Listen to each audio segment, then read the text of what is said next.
saludar al maestro Ricardo Sevilla, periodista de larga trayectoria, mientras le digo a las miles de personas que están conectadas que los estamos leyendo a ustedes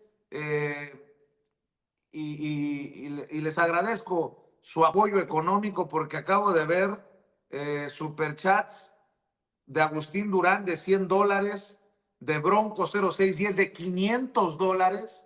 La verdad, gracias, muchas gracias. $500 de Bronco 0610 y $100 de Agustín Durán. Gracias por este respaldo, por este apoyo. Déjenme saludar al maestro Ricardo Sevilla, periodista de larga trayectoria, columnista, escritor, fundador y conductor de su podcast, un podcast que tiene que seguir. También el terror de la fachiza en las redes sociales con lo que publica y obviamente también se enoja uno que otro distraído en la 4T, orgullosamente miembro de esta familia sin censura. Y la pregunta es, ¿y los hornos crematorios? Y no es burla ni es minimizar lo que ocurre allá en el Rancho Izaguirre, Ricardo. Este es un tema de honestidad, de demostrar también lo podrido que está un sector de los medios de comunicación, de la prensa en nuestro país, y ahí no nos pueden meter en ese mismo costal. Mi querido Ricardo Sevilla, ¿cómo estás?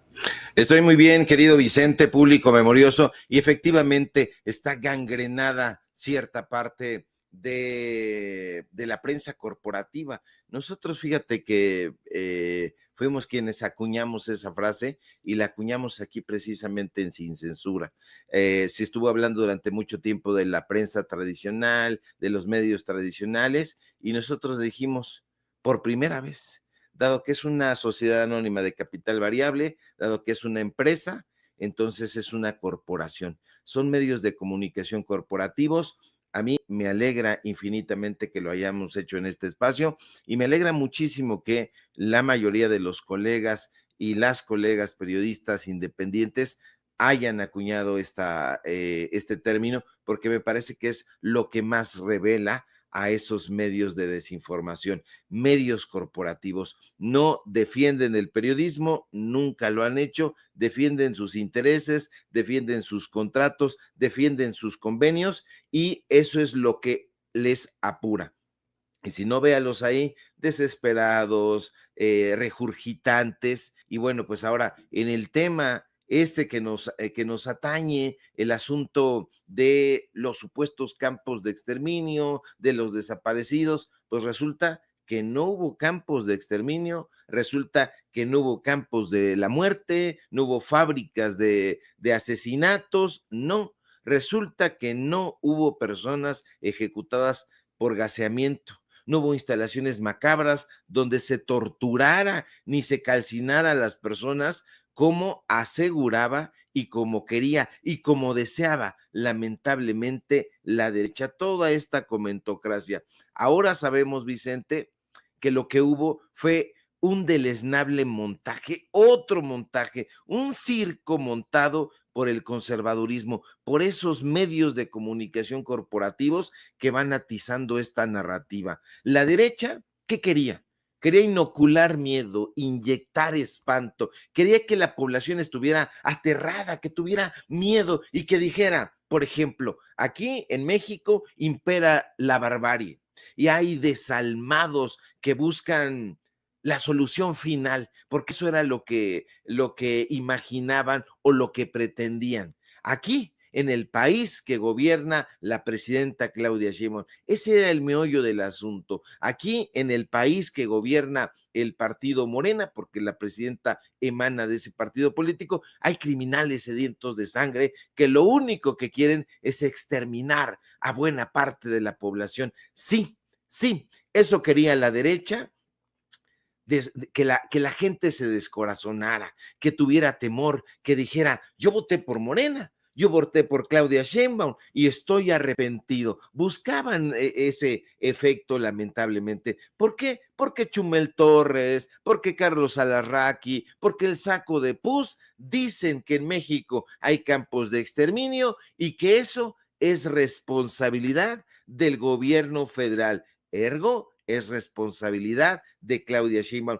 Eso era lo que buscaban, esta gente tan vil, tan calumniadora, pretendía, imagínate nada más, que descocados, hacer un símil entre lo que había sucedido en Auschwitz, en Treblinka, en estos campos de concentración. Pero la gente sensata sabía, Vicente, desde el principio, que eso de ninguna manera se parecía a nada de lo que habían hecho esos criminales líderes del Partido Nacional Socialista allá en Europa. Que les pregunten, que vayan y le pregunten a las familias de las víctimas de esos campos de concentración, que les pregunten para que les respondan que son unos soquetes y que sus ocurrencias en nada se asemejan con esos hechos terribles ocurridos en Alemania, en Polonia, cuyos demenciales líderes, que no voy a mencionar justamente para que no sancionen este programa, pues mataron a 2/3 de la población judía en Europa. Ojo con eso. Mira, la derecha no estudia, no se da el tiempo de estudiar, lamentablemente, porque si estudiaran se darían cuenta que eso que estuvieron cacareando por aquí y por allá, desde todos los ángulos posibles en que usted lo mire, era estúpido, era demencial, no tenía ningún sustento. Es una equiparación lunática, porque desde todas sus aristas, Vicente, es una locura, pero eso no les importó, nunca les ha importado. ¿Por qué? Pues porque hay que decirlo sin eufemismos. Estos personajes son unos fascinerosos, no son serios, no son fantoches. Olvídese usted de que son periodistas, no lo son ya, pero ni remotamente. Estos personajes son gentuza. Sí, gentuza que debería estudiar antes de afirmar imbecilidades,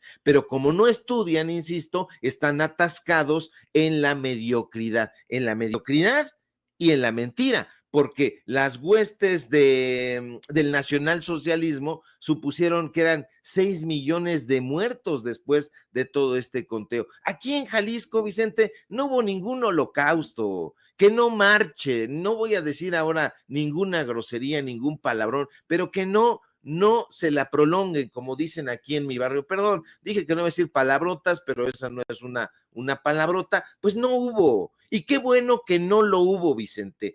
Qué bueno, yo lo agradezco desde el fondo de mi corazón, porque solo un imbécil, solo un tarado, solo un loco, solo un chayotero podría haber deseado que existieran campos de exterminio en este país. Pero fíjese cómo son las cosas. La derecha quería armar un montaje, pero no lograron ponerse de acuerdo. Chocaron sus cabezas huecas como siempre, y es que nunca logran ponerse de acuerdo en sus teatritos. Siempre, invariablemente, todos sus montajes se desmoronan. Y mire que no se trata, tú decías hace un momento, que esto es un tema muy sensible, y por supuesto que lo es. Por eso no hay que incurrir en el negacionismo. Es decir, aquí en México pues hay un asunto de desaparecidos. Eso no se puede negar ni se debe negar, no, porque es un tema gravísimo y es un asunto que se tiene que atender de manera pronta, de manera rigurosa, en todos los órdenes de gobierno, ¿eh? Se tiene que poner atención en eso,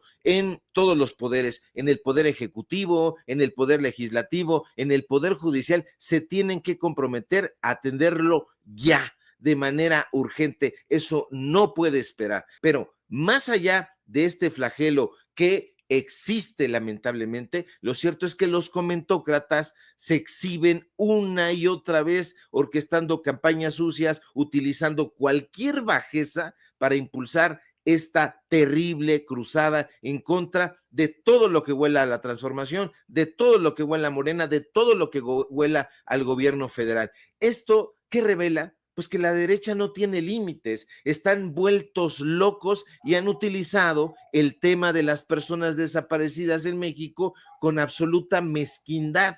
Ahí lo tiene, se le permitió ayer a los medios de comunicación entrar al rancho Izaguirre, bueno, a los medios de comunicación y a los youtubers, yo diría medios de comunicación en general, porque no me gusta esta distinción entre los youtubers y los periodistas. Bueno, entran al rancho Izaguirre, y lo único que podemos decir es que no encontraron un bledo, no encontraron un carajo. Ah, pero Sevilla, es que la Fiscalía de Jalisco nunca procesó, nunca resguardó la escena y cuando dejó entrar a las familias y a los medios, todo estaba alterado, todo estaba saqueado, todo estaba limpio. Bueno, estas son solamente inferencias que le van a gustar a la derecha, pero eso es algo que le competía en todo caso a ellos.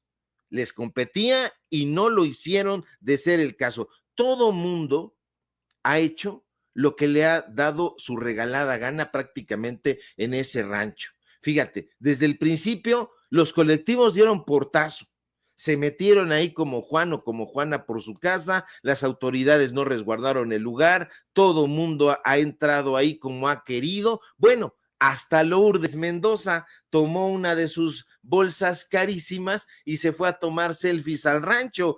Así están las cosas. Ahora lo que me preocupa, porque me sigue preocupando esta situación, es que el caso haya ido a parar a las manos de la FGR. Usted disculpará si apoya a Gertz Manero, pero aquí no se trata de un asunto de apoyar o no apoyar, se trata de resultados. A ellos les va a tocar ahora atender y resolver el caso. La pregunta que yo me hago es cómo demonios le van a hacer, sobre todo cuando la primera autoridad, la fiscalía local, lo que hizo fue cerrar los ojos, darse la vuelta y decir, yo no veo absolutamente nada. ¿Qué le va a tocar a la Fiscalía General de la República? Meterse en este caso, dar claridad, pero yo veo un penosísimo fiscal, Alejandro Gertz Manero, que se tardó desde el principio en que el caso fuera transferido a la FGR, y ahora el fiscal dice que todas las madres buscadoras y testigos que deseen aportar información serán escuchados en el proceso. Y yo me pregunto, porque estoy lleno de preguntas,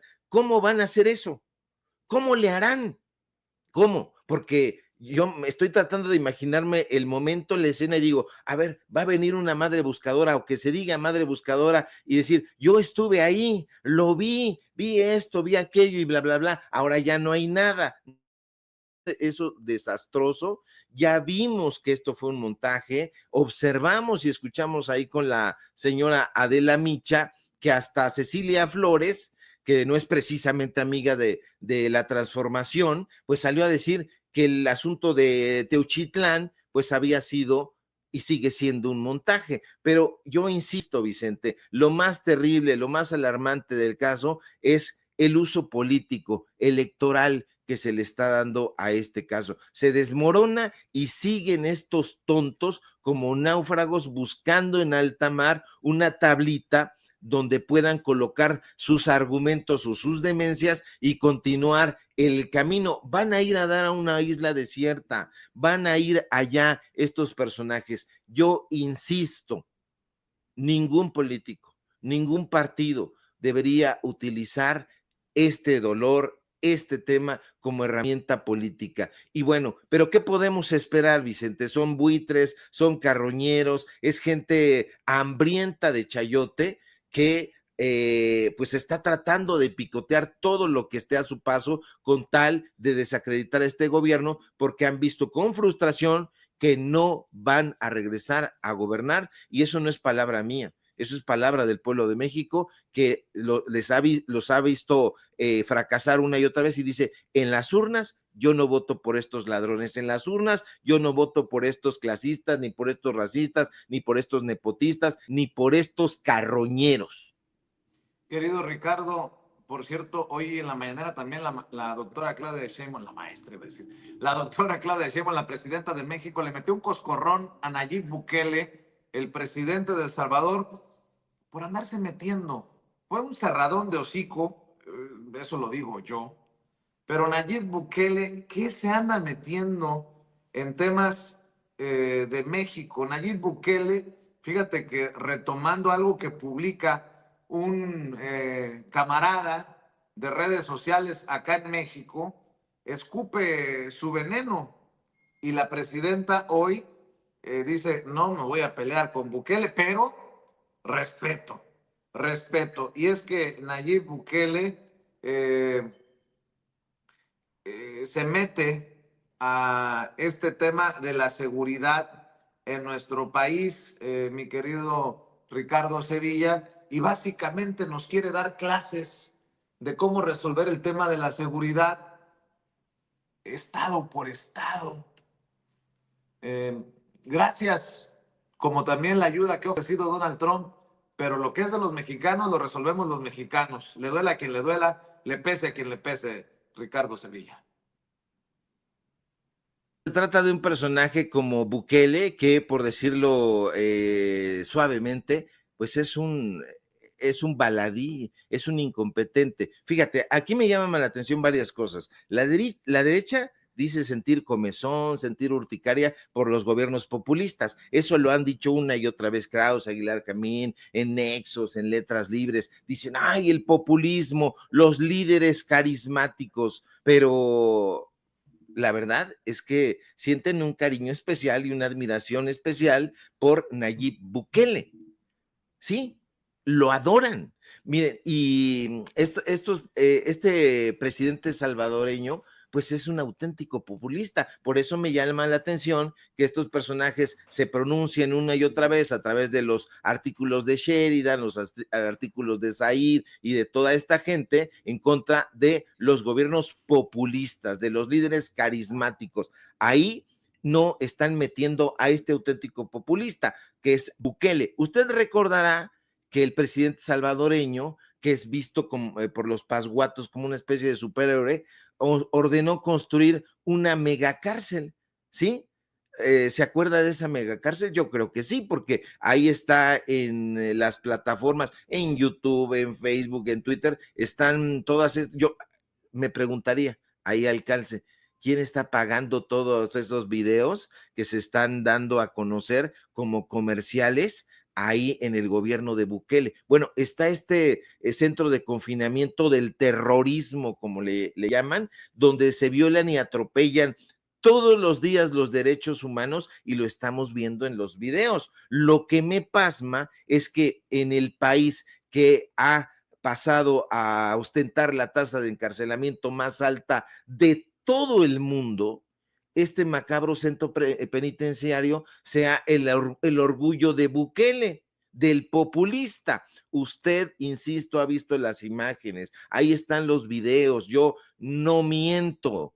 Están acompañados, fíjate, de música que parece como de thriller, de acción, de películas de Sylvester Stallone, y son videos producidos de una manera espectacular que tratan de colocar a Bukele como el gran persecutor de los malandrines. Pero ¿No fue Luisito Comunica también invitado a la cárcel y a entrevistar a Bukele y estas cosas?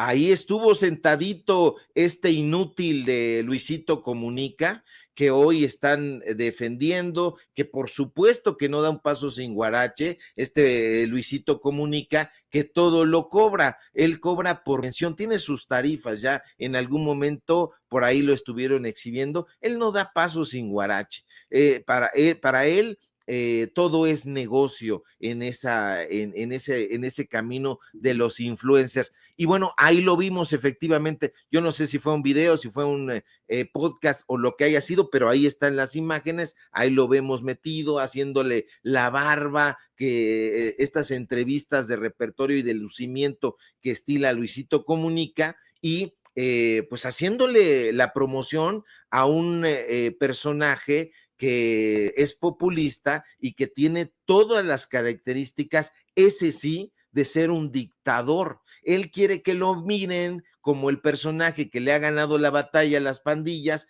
que estuvieron asolando El Salvador. Pero la verdad es que la manera de gobernar de Bukele, pues desde mi punto de vista, refleja una indolencia, una indiferencia hacia los derechos humanos. Usted véalo, analícelo, no me crea a mí, pero ahí no está atendiendo los problemas estructurales. Muy diferente a lo que han hecho los gobiernos de la transformación, lo que implementó en su momento el presidente López Obrador, lo que está implementando la presidenta Claudia Sheinbaum, pero este personaje no quiere atender los problemas estructurales, no quiere atender los asuntos de educación, y entonces vienen estas prioridades populistas. Pues este populista se ha puesto creativo y ha decidido darle consejos, ¿por qué no?, a México. Y en su cuenta de X, como tú bien apuntas, el megalómano Bukele se pregunta, a ver, aquí tengo la pregunta. Mire, se pregunta Bukele, ¿por qué entonces no pueden resolver el tema de la seguridad en un solo estado con menos habitantes que El Salvador, teniendo los recursos de un país con 130 millones de habitantes? Se refiere a México. Y como todo narcisista, Bukele, el megalómano Bukele, no solo tiene la pregunta, sino también, ya sabe, tiene la respuesta. El amigo, el amigazo, el compadre de Javier Milei se siente alumbrado por la inspiración y aconseja, resuelvan el tema de la seguridad. ¿Cómo dice? Un estado primero, estado por estado, un estado primero, luego el siguiente. Que haga negocio con esas ideas, son ideas millonarias, cabrón. Por favor, que metan en una bolsa de plástico todas las ideas de Bukele. Perdón. Y se las va a inhalar como droga la derecha. Imagínate, así que le hagan. No, es un genio que debería de estar. Pues Luisito Comunica también ha publicado sus libros. Debería de publicar uno con esto, que abarque esos 28 estados, pero es un imbécil. No, México no tiene esa cantidad de estados, pero bueno, ¿qué le podemos pedir a este zoquete? Mira, Vicente, dejemos a un lado la grasejada y que Bukele no entienda las diferencias geográficas, territoriales, políticas, sociológicas, educativas, culturales entre México y El Salvador. Dejémoslo así. Consideremos que es un pasguatón. Dejemos a un lado eso. Concentrémonos en que Bukele, por alguna razón, cree que es un buen consejero, porque lo cree. Un sujeto que, insisto, ha decidido y ha dedicado su gobierno a atropellar los derechos humanos y cree que puede darle consejos a una nación tan grande, tan compleja como México. ¿Qué habrá pensado el ocurrente Bukele? Me pongo yo a pensar, ¿qué habrá pensado este personaje? ¿Que México debería negociar con el crimen organizado, como hizo él? Porque lo que el vanidoso Nayib Bukele no dice es que a través de diferentes investigaciones que no hicimos nosotros, para que no vaya a decir es que Vicente Serrano y es que Sin Censura y es que Sevilla y las arañas, no las hicimos nosotros, las hicieron periodistas a conocer que el régimen de Bukele habría pactado con líderes pandilleriles, con uno en concreto, con la MS-13. Y aunque el gobierno de Bukele salió y dijo, no, ¿cómo creen? Nosotros nunca podríamos tener la maldad de negociar con criminales, pues ahí están las informaciones, ahí están las investigaciones, los datos duros que confirman que Bukele y sus funcionarios sí habrían pactado aquí por abajito de la mesa, bueno, no aquí, sino allá en El Salvador, con grupos criminales desde 2015, cuando manejaban la alcaldía de San Salvador. Y no solo eso, Vicente, estas investigaciones revelaron que después de la llegada de Bukele a la presidencia en 2019, ese pacto aguantó 3 masacres en El Salvador, pero de eso no va a hablar el Reforma, de eso no va a hablar el Financiero, ni las fuentes de Riva Palacio. La última de estas masacres, por cierto, dejó 87, 90 muertes en solo 3 días. Una de ellas pasó a la historia como el día de más homicidios en toda la historia de El Salvador de la posguerra, pero ahí están todavía los imbéciles pensando en que Bukele es un ejemplo a seguir, que es un gran consejero, y fíjate cómo con argumentos uno puede ir desarticulando todas estas tonterías de los ultraderechosos. A mí el gobierno de Bukele nunca me gustó desde el principio, cuando incluso llegó a acercarse